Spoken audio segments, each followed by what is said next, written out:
Sabay-sabay natin alamin ang mga kaganapan na nangyayari sa ating bansa.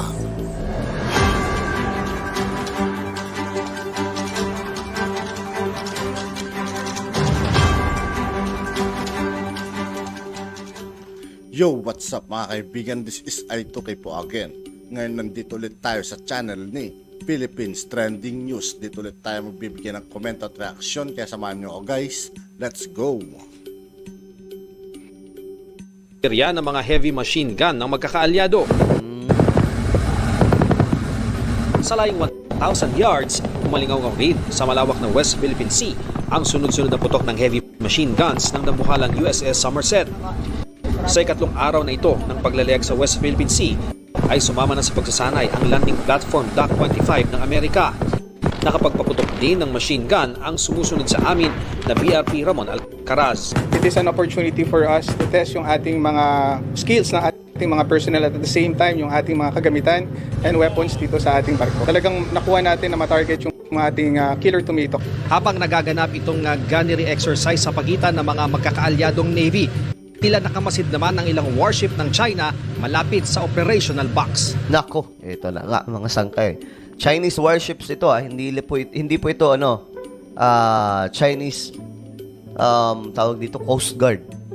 Ito na po ay mga pandigma mismo ng China na nagmamasid.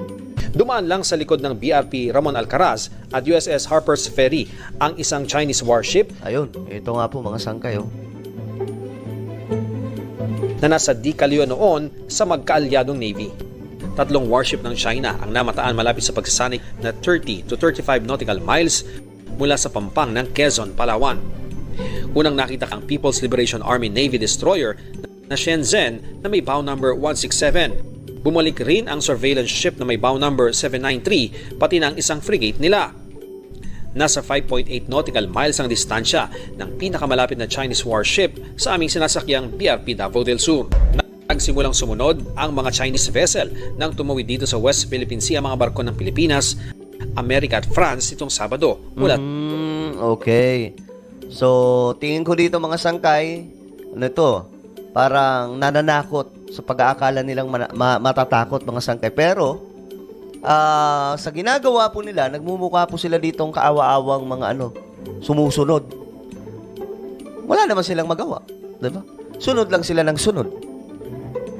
Nagmumukha tuloy sila dito mga talunan, mga sangkay itong China kasi, diba dati binobomba po nila ng water cannon itong mga barko ng Pilipinas.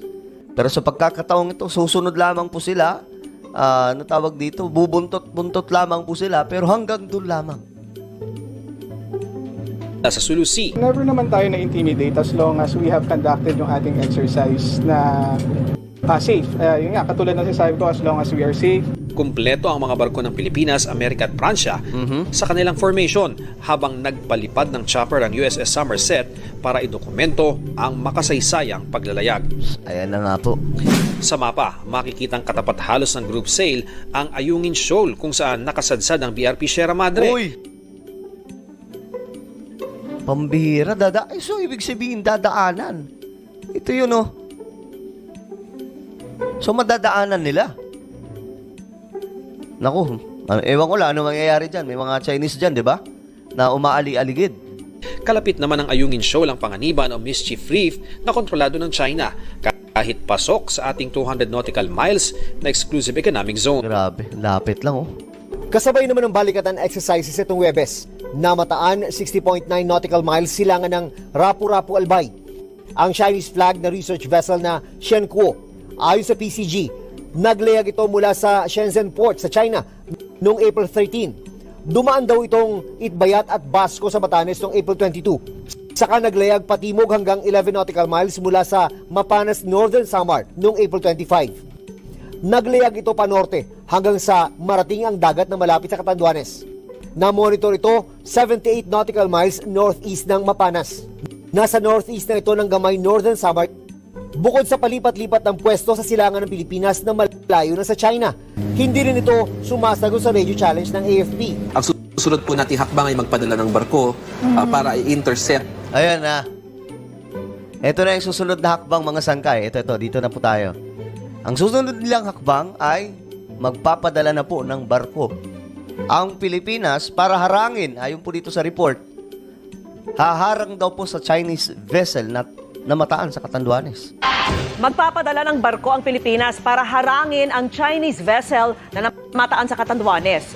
Meron na ring radar system ang Philippine Air Force na didetect sa mga eroplano at barkong pumapasok sa ating exclusive economic zone. Nako po. At nakatutok si June Veneracion.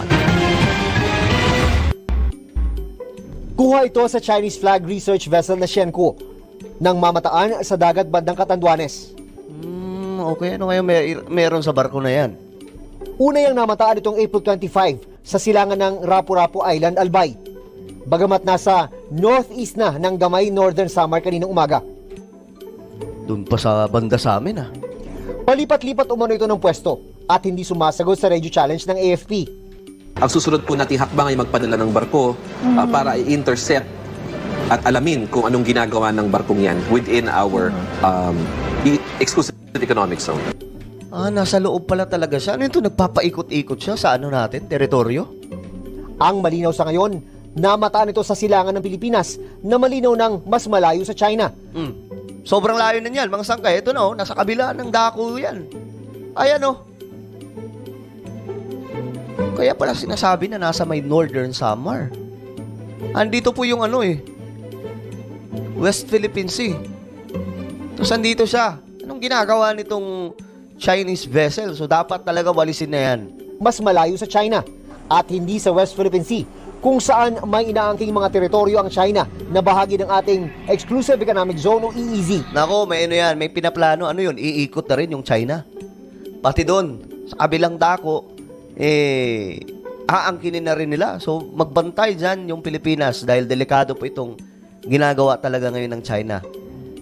Desperado ng mga agaw po ng mga teritoryo yung mga lokong mga Chinese na yan. Sa gitna ng ganyang pagpasok ng foreign vessels, napapanahon ang turnover ng mga makabagong kagamitan tulad ng unang mobile surveillance radar system ng Philippine Air Force. Ang TPS P-14ME ay bahagi ng 5.5 billion pesos sa defense contract ng Pilipinas sa Japan. It adds our scope of domain awareness, particularly in the aerial domain. No? It adds eyes. Kumbaga nadadagdagan tayo ng mata. Correct. Sa oras na pangangailangan, pwedeng ipadala sa iba't ibang panig ng bansa ang radar system. Sa harap ng umiinit na tensyon sa West Philippine Sea, posibleng doon i-deploy itong mobile surveillance radar system ng Philippine Air Force. May kakayahan itong makadetect ng mga eroplano at barko na papasok sa teritoryo ng bansa. So ayan na nga, siguro pag na-detect na yan, ayun na, walisin na nila kaagad kasi itong mga Chinese, agresibo, biruin yung mga sangkay, pati yung kabilang dako ng Pilipinas na wala na pong kahit katiting na anino ng China, pinapasok na rin po nila. Well, it's possible that we can also deploy it in areas of the West Philippine Sea, given that we have a platform that can accommodate its size and its weight. It will play a significant role in bolstering the Philippine Air Force's capabilities in maintaining situational awareness in our airspace, ensuring that we maintain a watchful eye on the horizon for potential threats. Para sa GMA... Okay, so ano po ang inyong opinion tungkol dito mga sangkay? Ito yun, Saan ba yun? Ayan, nandito na po sa likod. Itong itong loko-lokong barko ng China. So ngayon, ang gagawin ng Pilipinas, magpapadala ng barkong haharang at magwawalis dito sa Chinese vessel na ito. May pinaplano na naman itong mga to, So ano po ang inyong opinion mga sanggay? Just comment down.